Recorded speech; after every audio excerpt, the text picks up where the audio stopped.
Pemirsa, Anda masih bersama kami dalam Kominfo Newsroom. Pemirsa, Presiden Joko Widodo memberi instruksi Menteri Kesehatan untuk menekan angka kasus tuberkulosis di Indonesia yang diperkirakan mencapai 969.000 kasus setiap tahunnya.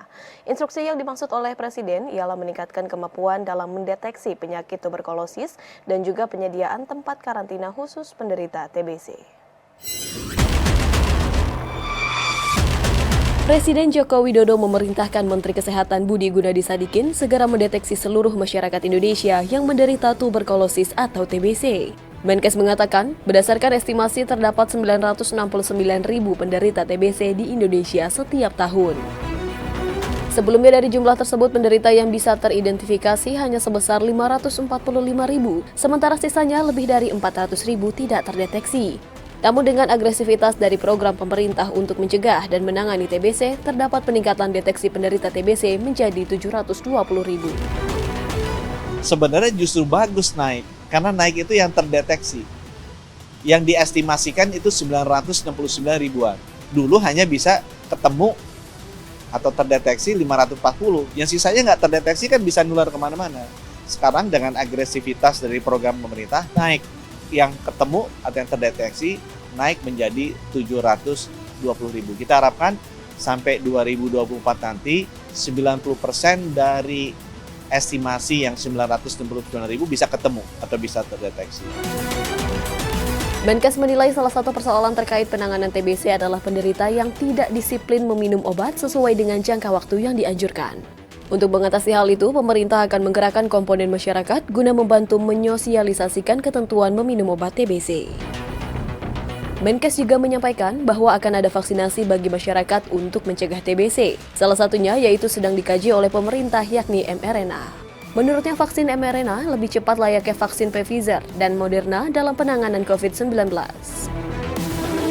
Selain itu, Menteri Kesehatan Budi Gunadi Sadikin mengatakan, Presiden Joko Widodo juga memberikan arahan untuk menyiapkan sebuah tempat karantina khusus penderita TBC selama 2 bulan guna mencegah penularan penyakit tersebut. Karantina diperlukan sebab obat untuk penderita TBC baru bereaksi dalam 2 bulan.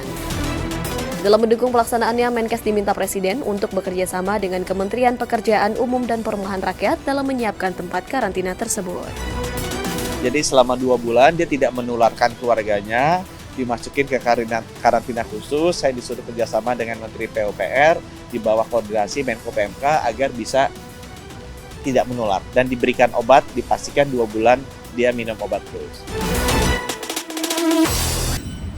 Presiden Joko Widodo meresmikan jalan tol Bengkulu-Taba Penanjung pada hari ini. Keberadaan tol pertama di Provinsi Bengkulu tersebut dinilai dapat memunculkan pusat pertumbuhan ekonomi yang baru.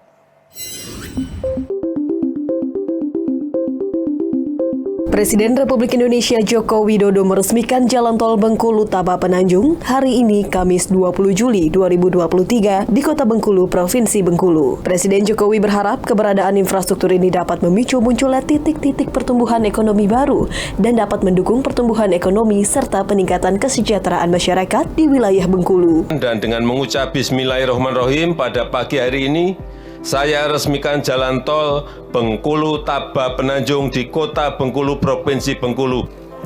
Alhamdulillah, pada pagi hari ini jalan tol ruas Bengkulu-Taba Penanjung akan beroperasi dan ini akan menunjang mobilitas logistik, mobilitas orang, dan akan memunculkan titik-titik pertumbuhan ekonomi baru. Untuk pembangunan ruas tol Bengkulu-Taba Penanjung, pemerintah pusat menganggarkan dana dari anggaran pendapatan belanja negara sebesar 4,8 triliun rupiah dan merupakan bagian dari ruas Bengkulu ke Lubuk Linggau, Provinsi Sumatera Selatan. Jalan tol Bengkulu memiliki panjang 17,6 km. Tol pertama di Provinsi Bengkulu tersebut dirancang dengan kecepatan kendaraan 80 km per jam dan memiliki waktu tempuh lebih kurang 15 menit dari Bengkulu ke Taba Penanjung yang sebelumnya memakan waktu sekitar 1 jam. Kemudian untuk tarif tol Bengkulu tidak mengalami kenaikan dan sama seperti sebelumnya, yaitu golongan 1 sekitar Rp22.000, golongan 2 dan 3 Rp33.000, dan golongan 4 dan 5 sebesar Rp44.000. Presiden Joko Widodo melakukan kunjungan kerja di Provinsi Bengkulu dengan meninjau aktivitas belajar mengajar di SMK Negeri 2 Kabupaten Bengkulu Tengah. Presiden mengatakan perlunya koneksi yang sesuai antara industri dan pendidikan agar keahlian para siswa SMK sesuai dengan kebutuhan industri. Presiden menegaskan perlunya membangun koneksi yang baik antara sekolah dengan industri, sehingga keterampilan para siswa di sekolah sejalan dengan pemenuhan kebutuhan industri.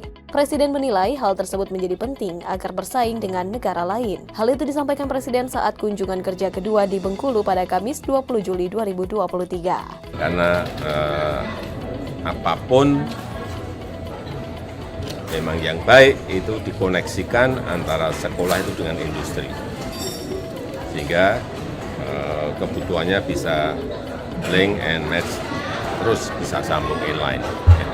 Dalam kesempatan tersebut, Presiden menilai bahwa fasilitas pembelajaran bagi para siswa di SMK Negeri 2 Kabupaten Bengkulu Tengah masih kurang memadai. Untuk itu, Presiden berjanji akan menambahkan kendaraan baik fosil maupun listrik yang dapat digunakan untuk praktik para siswa. Peralatan bengkelnya juga sangat kurang sekali, tapi saya sudah janji tadi dengan Pak Gub, dengan Pak Kepala Sekolah, Pak Bupati untuk nanti saya kirim kendaraan-kendaraan baru, juga kendaraan listrik saya kirim, mobil, kendaraan motor saya kirim yang baru, biar yang dipelajari di sekolah itu sesuai dengan lapangan yang terbaru, termasuk kendaraan listrik nanti saya kirim. Sementara itu, pemirsa, Wakil Presiden Republik Indonesia Ma'ruf Amin mengunjungi RSUD Mimika di Kabupaten Mimika, Provinsi Papua Tengah untuk melihat pelaksanaan kegiatan sosial. Kegiatan sosial ini hasil kolaborasi antara Persatuan Purnawirawan TNI Angkatan Darat, Pemerintah Provinsi Papua Tengah, PT Freeport Indonesia, dan Perhimpunan Dokter Spesialis Mata Indonesia.